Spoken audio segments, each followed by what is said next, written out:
Alright guys, so with a year later and they've announced Final Fantasy VII Remake to be put on the PS5 with the new Yuffie iteration version, I finally finished Final Fantasy VII Remake, which came out last year in March, right whenever the pandemic started. So I remember I got the deluxe edition. I remember whenever this came out, and it was like a day or two after it was or no, it was before it was released.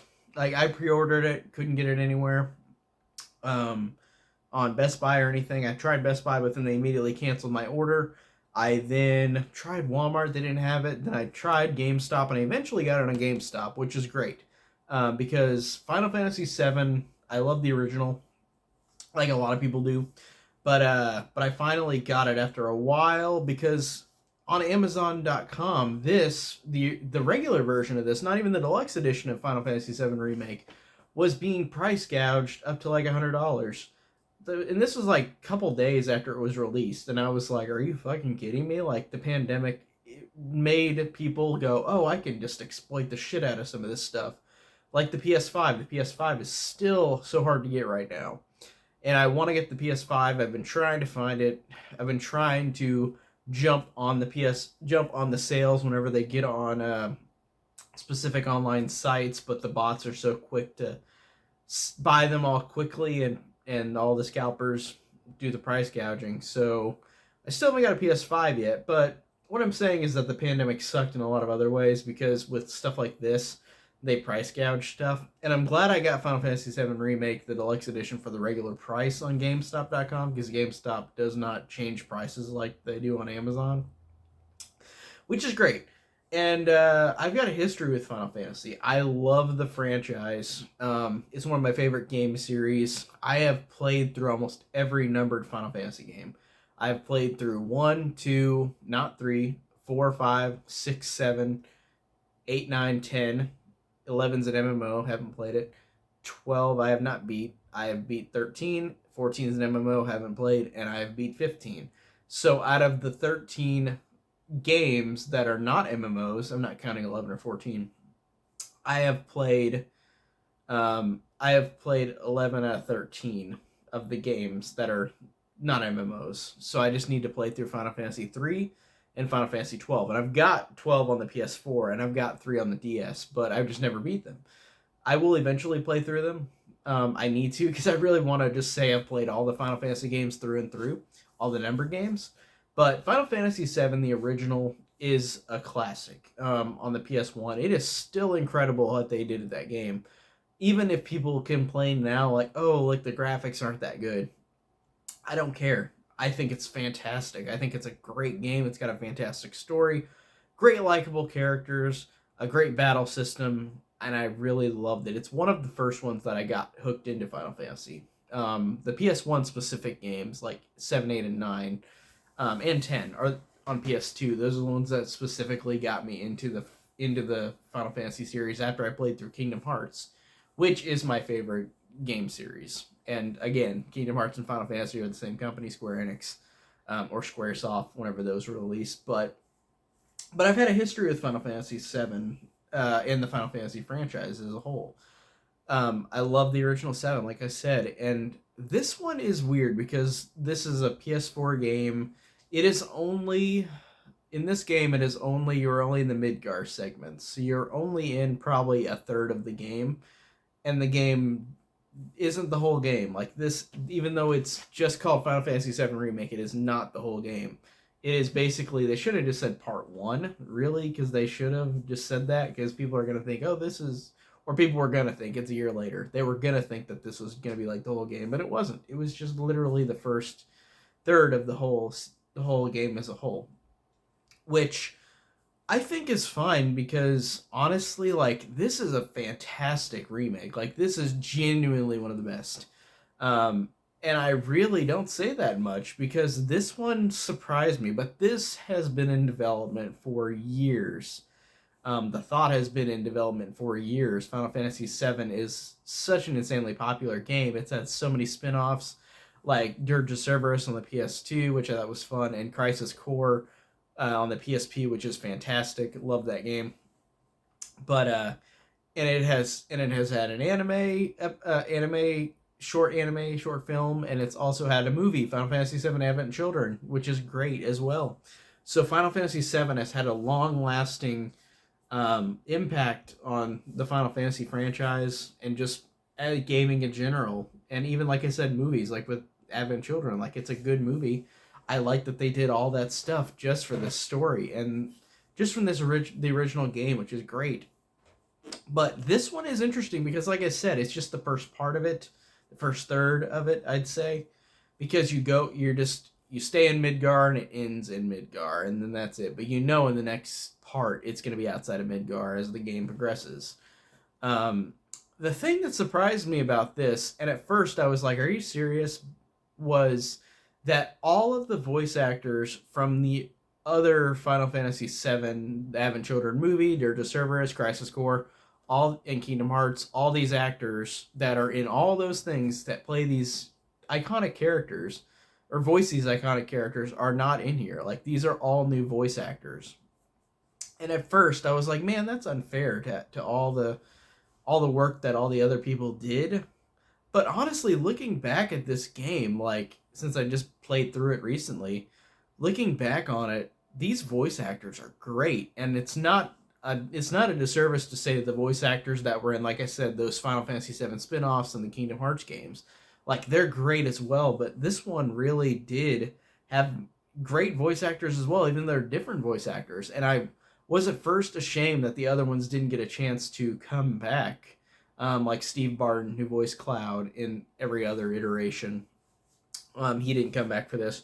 There's this guy, I don't know what his last name is, but Cody something, who voices Cloud. And honestly, with Cloud, you cannot even tell that it's a different voice. This guy is exactly pitch perfect Steve Burton voice, like it, or Steve Barton. However, I can't remember if it's Burton or Barton, but literally, it's almost the exact same voice, but it's a different voice actor. And I just at first thought it was the same voice actor, but then I looked up and it's like, no, it's not Steve. It's this other guy named Cody.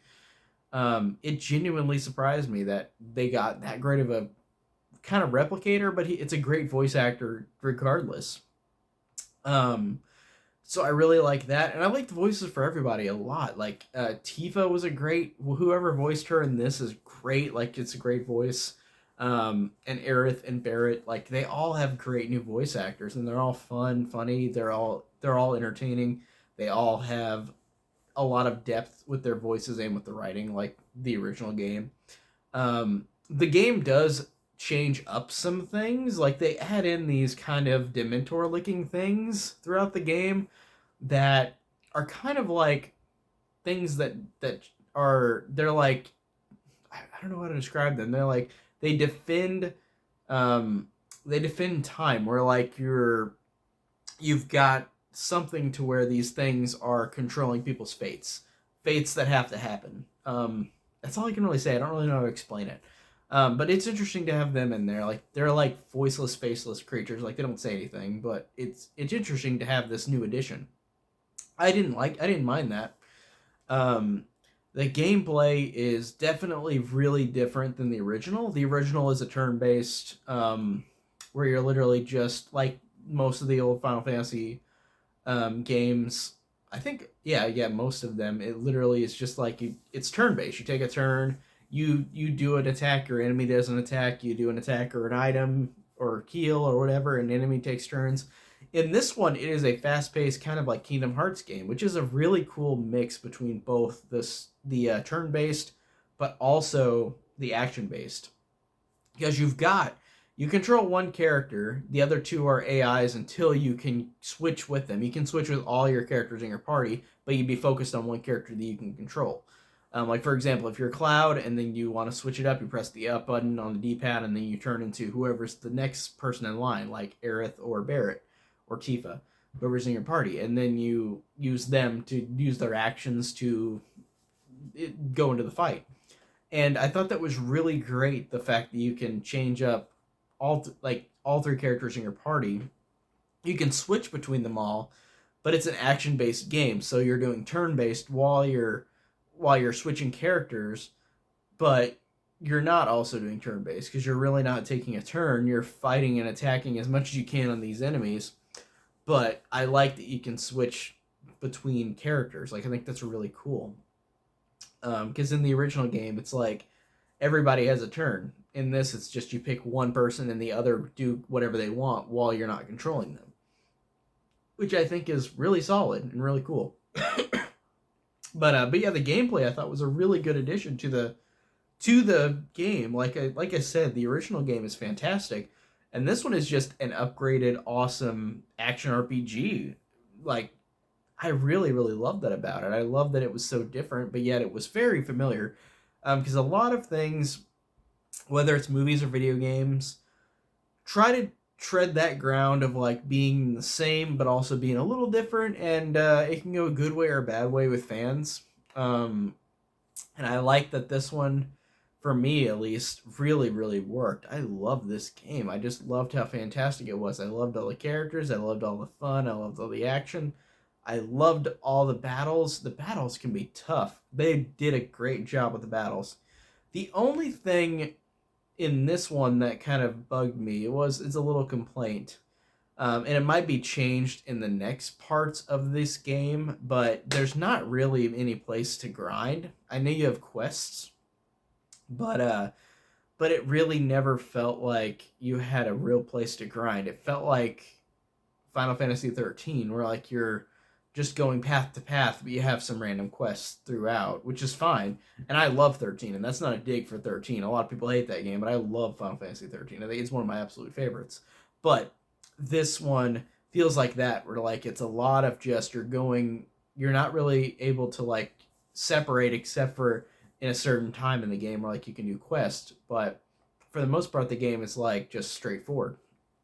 And I think hopefully in the next iteration, or I mean in the next part of this game, it'll be open world just like they did in the original game after you get out of Midgar, so hopefully it'll be the same. But the game does a really interesting thing at the end of the game, and I don't know if I should really spoil it, but the game does a great thing at the end in terms of story, where like you know that this is not gonna go the way the original game went, because the ending is so satisfying. If you're a fan of all of Final Fantasy VII, like the spin-offs and everything, there is a thing in the end of this game where I was like, fuck yes. Like, I was so genuinely surprised that they put this in there. And I was like, whoa, this completely changes everything about where this game is going to go. It really did. And I really loved the ending. And it was so awesome and so badass. And the fights at the end of the game were so fulfilling. So badass, so fun. And I really, really loved the hell out of this game. It just is very fantastic. It was a great, great remake. It genuinely surprised me in just how great it was. Besides, like I said, not really able to do a lot of like grinding, which I felt like I needed a little bit, and I wasn't even on a hard level. I was on normal, I think. I kind of wanted that a little bit, and I know we had quests where you fight monsters and get XP, but like I wanted to kind of have the open world where like you can just run around and fight monsters and like gain levels, and like this felt so um this felt like it was so boxed in, where like you couldn't always go out and fight any enemy you wanted. You have to go through quests, which is fine. The quests were good, but like, and I didn't do them all, but I did like the quests I did. But yeah, that's my only complaint, is I wish that there was more places to just grind and not really have to do it with quests. Just go and grind. Um, it really, at the end, it kind of took me a little bit to fight a couple of times to fight the final boss, because it was just a little hard because I couldn't find where to grind. And where you go farther in the game, you can't go back to the quest because they're so earlier in the story. So it's kind of a weird, like, they should have had more places to grind, but they didn't. But maybe they'll change that in the next game. And yeah, I'm just excited for wherever they go next, because like I said, the ending of this game is so freaking satisfying, and it changes the whole trajectory of like this is not just this is a remake. It is not going to be similar to the original, where they change a lot of things at the end of the game, and I thought that was so well done, and I loved it. And like I said, I know they're making Final Fantasy VII Remake Intergrade, which is just this game again, but on PS5 with Yuffie included, which I love Yuffie. Great to see her back in a new iteration. But, and I'm going to get that whenever I get a PS5, but I want to have part 2 of this game. I don't want to have it just remade again on the PS5, but they were going to regardless because the PS5 is most likely the system that all the parts are going to be on. Because, of course, they do that money thing where it's on the PS4. Then they put it on PS5, and then they're going to put the rest of the games on PS5. And the Yuffie stuff is PS5 exclusive, like they're not going to put it on PS4. So, yeah, I'm excited for that. I didn't Platinum Trophy this game, but I do want to try to. There's just a lot of trophies that are kind of difficult, but I do want to go back to it, because I love Platinum Trophy in games on PS4 and PS3. Like, I love PlayStation trophies. Like, it's such an addicting thing to do. But yeah, overall, love the hell out of this game. It's fantastic. It's one of the best remakes I've played ever. I love it. It's part of a long-running franchise that I've loved forever, and this is no exception. This is a fantastic game. And like I said, I got the collector's edition, the deluxe edition, which I'm going to open up real quick because I want to show really the cool stuff they've got in this, because they've got the regular game that you could buy, but then they've got this badass steelbook of Sephiroth with the fire. That is so cool, and I really love that. And you get a soundtrack and then a booklet as I drop one of the discs or one of the cases. But you get this art book, which is really, really cool. I love that as well. Like I said, just a fantastic game. I really, really loved it so much. It is just such a fantastic game. And as I bend the chair, it sounded like I farted. What a great way to end the review. So that's it for today. And I'll see you guys in the next review. Take care.